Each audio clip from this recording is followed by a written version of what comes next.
நீ கர்த்தருக்கும் ராஜாவுக்கும் பயந்து நட என்கிறார் சாலமோன் ஞானி. எந்த மனுஷனும் மேலான அதிகாரமுள்ளவர்களுக்கு கீழ்ப்படிய கடவன் என்று வேதம் சொல்லுகிறது.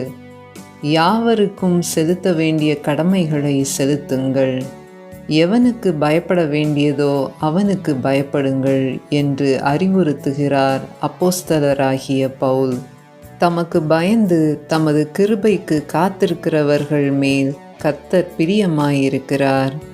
என் நாமத்துக்கு பயந்திருக்கிற உங்கள் மேல் நீதியின் சூரியன் உதிக்கும், அதன் செட்டையின் கீழ் ஆரோக்கியம் இருக்கும். நீங்கள் வெளியே புறப்பட்டு போய் கொழுத்த கன்றுகளைப் போல வளருவீர்கள் என்று வாக்குரைக்கிறார் கர்த்தர். கர்த்தருடைய பரிசுத்தவான்களே, அவருக்கு பயந்திருங்கள். ஆமேன்.